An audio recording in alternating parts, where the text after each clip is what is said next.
ओम भूर्भुवस्वः नारीकेलनैवेद्यं समर्पयामि प्राणापान व्यानोदान समानः कालस्वरूपिणी पंचांगाधिष्ठान देवताभ्यो नमः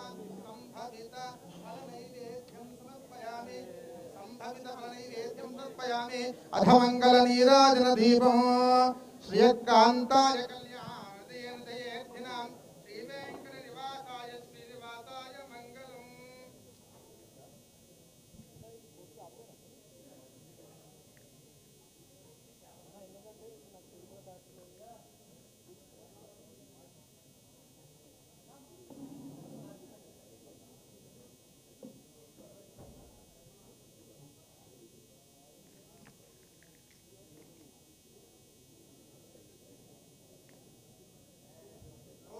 सम्राजं च विराजं च विश्रीर्यासनो गृहे लक्ष्मी राष्ट्रस्यामके दयामासंसृजामसिमानोहिं सेज्जातवेदोगामशुम्भृशं जगतो अभिवृतग्नागे श्रियामा परिबाधय कर्पूरगौरं करुणावतारं संसारसारं वसन्तं हृदयारविन्दे भवं भवानी सहितं नमामि श्रीकान्ताय कल्याणनिधये निधयेऽर्थिनां श्रीवेंकट निवासाय श्रीनिवासाय मंगलम्।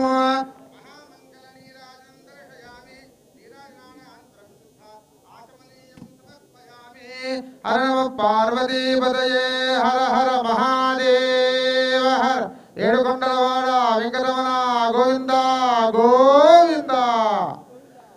कर्पूर महामंगल नीराजं दर्शयामि भावना पूर्वक प्रदक्षिणम् अन्यथा शरणं नास्ति त्वमेव शरणं मम तस्मात् कारुण्य भावेन रक्ष रक्ष परमेश्वर कालस्वरूपिणी पंचांगाधिष्ठान देवताभ्यो नमः तव पादारविन्दयोः विनम्रत भक्ति पूर्वक श्रद्धा पूर्वक मंत्र पुष्पांजलिं समर्पयामि भावना पूर्वक प्रदक्षिण नमस्कारान् समर्पयामि अनया कृत ध्यान आवाहनादि षोडशोपचार पूजां समर्पयामि।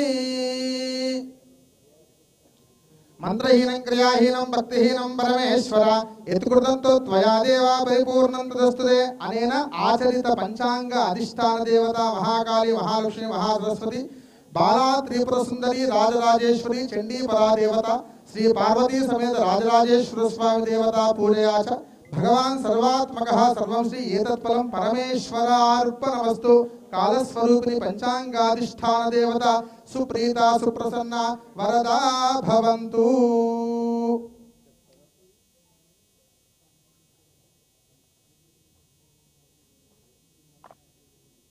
మరి కొద్ది సమయాల్లో పంచాంగ శ్రవణ కార్యక్రమం ప్రారంభమవుతుంది। ఈ పంచాంగం అనగా 5 అంగములు అని అర్థం సార్। తిథి వారము నక్షత్రము యోగము కరణము అని 5 అంగములు ఎప్పుడూ కూడా మన భవిష్యత్తును గురించి తెలుపుతూ ఉంది। కాలములు 3 మనకు సంస్కృతి సాంప్రదాయాలలో ఉగాది నుంచి మొదలై మళ్ళీ ఉగాది వరకు ఉన్నటువంటి ప్రతి పండగకు కూడా ఒక దేవత ఉంటుంది। కృష్ణాష్టమి రోజు కృష్ణుడు ఉంటాడు, విజయదశమి రోజు పరాదేవత అమ్మవారు ఉంటుంది, కార్తీక మాసంలో ఈశ్వరుడు, సత్యనారాయణ స్వామి వ్రతాలు, మార్గశిర మాసంలో వైకుంఠ ఏకాదశి విష్ణుమూర్తి వెంకటేశ్వర స్వామి, ఇట్లా ప్రతి పండగకి ఒక దేవత ఉంటుంది। కానీ ఉగాదికి మాత్రము స్పెసిఫిక్గా ఒక దేవత అని చెప్పలేదు। అందుకే ఉగాది ఎవరికి పూజ చేయాలి అని అంటే తిథి వార నక్షత్ర యోగ కరణములు కలిసి ఉన్నటువంటి పంచాంగమునకు పూజ చేయాలి అన్నారు। పంచాంగం ఏమి చెబుతుంది అంటే కాలమును చెబుతున్నది। అందుకే ఈరోజు కాలమునకు పూజ చేయాలి। బ్రహ్మదేవుడు ఈ సృష్టిని సృష్టిస్తున్నప్పుడు ఏర్పడ్డటువంటి మొట్టమొదటి రోజునే యుగాది అన్నారు। ఆ యుగములు కృతయుగము, ద్వాపరయుగము, త్రేతాయుగము, కలియుగములుగా విభజించబడ్డటువంటివి। ఈ యుగములన్నింటికీ కూడా మొట్టమొదటి రోజు కాబట్టి దానిని యుగాది అని అన్నారు। దాన్ని మనము ఉగాదిగా నిర్వహించుకుంటూ ఉంటున్నాం। అంటే మన ఈ కాలములో 6 ఋషులు ఉంటాయి। ఈ కాలములో మనం భవిష్యత్తులో భూత భవిష్యత్ వర్తమానంలో ప్రయాణం చేసేటప్పుడు జీవితంలో తీపి వార్తలు వింటాము, చేదు వార్తలు వింటాము, ఇట్లా వగరు వార్తలు వింటాము। 6 రుచులతో కూడుకున్నటువంటి వార్తలను మనం వింటుంటాం। విన్నటువంటి ప్రతి వార్తను కూడా ఎవరు తట్టుకోవాలి అంటే మన మనస్సు తట్టుకోవాలి। అట్లాంటి మనస్సును తట్టుకోవడానికి శక్తిని ఇచ్చేటువంటి రోజును మనము యుగాది అని అంటున్నాము. అట్లాంటి యుగాది ఈ రోజు కాబట్టి ఆ యుగాది రోజు పంచాంగ శ్రవణం చేసిన, పంచాంగ శ్రవణం విన్నా దీని పేరే పంచాంగ శ్రవణము అని అంటారు. శ్రవణం కీర్తనం యస్య స్మరణం పాదసేవనం అన్నారు భాగవతంలో. అంటే ఈ రోజు ఏం చేయాలి అంటే సంవత్సరం అంతా మనం చెప్పేది అందరు విన్నా, ఈ రోజు మాత్రం మన చెవులు వినవలసినటువంటివి పంచాంగములు వినవలేను. శ్రవణం అని అంటే వినడము అని అర్థం. కాబట్టి ఈ రోజు పంచాంగ శ్రవణము చేయడం ద్వారా ఏమవుతుంది అంటే శ్రీ కళ్యాణ గుణావహం రిపుహరం దుస్వప్న దోషాపహం గంగా స్నాన విశేష పుణ్య ఫలదం గోదాన తుల్యం నృణాం ఆయుర్వృద్ధితముత్తమం శుభకరం సంతాన సంపత్ప్రదం నానాకర్మసు సాధనం సముచితం పంచాంగమాకర్ణ్యతాం. పంచాంగమాకర్ణ్యతాం. ఈ రోజు పంచాంగమును కర్ణముల ద్వారా వినడం ద్వారా శ్రీ కళ్యాణ గుణావహం మనుష్యుల యొక్క బుద్ధిలో అద్భుతమైనటువంటి మార్పు వస్తుంది. ఎవరైతే ఈ యొక్క పంచాంగమును వింటారో వినడం ద్వారా వారి యొక్క ప్రవర్తనలో గొప్పనైనటువంటి మార్పు కలుగుతుంది అన్నారు. శ్రీ కళ్యాణ గుణావహం రిపుహరం. మనకు ఆంతరంగికమైనటువంటి బహిర్గతమైనటువంటి శత్రువులు ఎవరైతే ఉన్నారో ఆ శత్రువులు పరాభవించబడతారు, వారు అవమానించబడతారు అని చెబుతా ఉంది. రిపుహరం, రిపువులంటే శత్రువులు, రిపుహరం అన్నారు. దుస్వప్న దోషాపహం. మనకు బ్రాహ్మీ ముహూర్తంలో వచ్చే కళలను చూస్తే భయపడతాం, తెల్లవారుజామున వచ్చే కళలను చూస్తే భయపడతాం. వింటారో వారికి సంవత్సరం అంతా కూడా వచ్చేటువంటి దుస్వప్నముల యొక్క చెడు ఫలితములు వారికి అంటకుండా ఉంటాయి అని చెబుతా ఉంది. దుస్వప్న అంటకుండా ఉంటాయి. గంగా స్నాన విశేష పుణ్య ఫలదం. ప్రతిరోజు కూడా గంగలో స్నానం చేసినటువంటి విశేష పుణ్య ఫలము ఈ రోజు పంచాంగం వినడం ద్వారా కలుగుతుంది అన్నారు. గంగా స్నాన విశేష పుణ్య ఫలదం గోదాన తుల్యం నృణాం.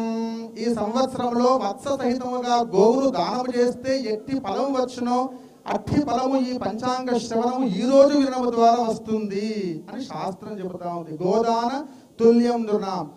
ఆయుర్వృద్ధితముత్తమం శుభకరం. మంచి ఆయుష్ కలిగి ఉంటారు అని చెప్తున్నారు. సంతాన సంపత్ప్రదం. సంతానము కలిగి ఉంటారు అందరికి. శుక్ర కౌరవేంద్రుడు అనేకులు వారి చేయనగతులు అన్నారు కాళహస్తి శతకంలో దూర్జటి. పుత్రులు లేని ఆ శకునకున్ వాటిల్లనే దుర్గతుల్ చెరునే పోక్షపదంబున పుత్రునకున్ శ్రీకాళహస్తీశ్వర అన్నారు. అందరికీ సంతానం ఉంటుంది కానీ అట్టి సంతానం ఎట్లా ఉండాలి అంటే మన తండ్రి పేరు ఎంత నిలబెట్టడానికి మనం ప్రయత్నం చేస్తున్నామో మన పేరు నిలబెట్టేటువంటి యొక్క సంతానం కావాలి. అట్లాంటి సంతానం ఈ పంచాంగం వినడం ద్వారా సంతానం సుసంతానం అవుతుంది అన్నారు. సంతాన సంపత్ప్రదం.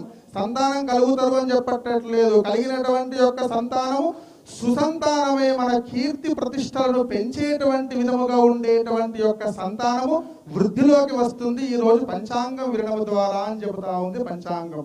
సంతాన సంపత్ప్రదం. నానాకర్మ సుసాధనం. అన్యక్షేత్రే కృతం పాపం పుణ్యక్షేత్రే వినశ్యతి అన్నారు. అనేక రకాలైనటువంటి క్షేత్రాల్లో చేసినటువంటి యొక్క వ్యవసాయ క్షేత్రం కావచ్చు, ప్రజాక్షేత్రం కావచ్చు, గృహక్షేత్రం కావచ్చు, సంసార క్షేత్రం కావచ్చు, ఎట్టి క్షేత్రాల్లో చేసినటువంటి పాపములన్నీ కూడా ఈ పంచాంగము వినడం ద్వారా ఆ పాపములన్నీ పటాపంచలైపోతాయి అన్నారు. ఒక్క మాటలో చెప్పాలి అంటే ఈ మనము పోయిన సంవత్సరం అంతా చేసినటువంటి యొక్క కర్మ పాప ఫలములన్నీ కూడా ఈ పంచాంగ వినడం ద్వారా ఒక్కసారిగా స్కాన్ అయిపోతుంది.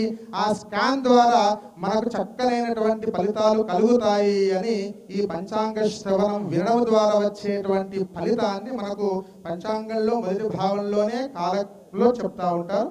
ఇట్టి పంచాంగ శ్రవణాన్ని మా నాన్నగారు ఉండగా నేను చెప్పడం కాదు కాబట్టి గౌరవనీయులు అందరికీ తెలిసినటువంటి వారు మన మొదటి ముఖ్యమంత్రి చంద్రశేఖరరావు సార్ గారి యొక్క గురువరేంజులు, మా పితృదేవులు బ్రహ్మశ్రీ మృత్యుంజయ శర్మ సార్ ద్వారా ఈ పంచాంగ శ్రవణాన్ని మన కాలంలో ఎట్లాంటి స్థితిగతులను ఎదుర్కొంటాము, మనం ఏం చేస్తే ఎట్లాంటి ఫలితాలు పొందుతాము అనేటువంటి ఒక చక్కనైనటువంటి మార్గ నిర్దేశకత్వాన్ని పంచాంగం చెప్పినటువంటి మాటను వారి మాటగా మనం విని ఆశీర్వచనాన్ని లోకమంతా పొందే ప్రయత్నం చేద్దాం.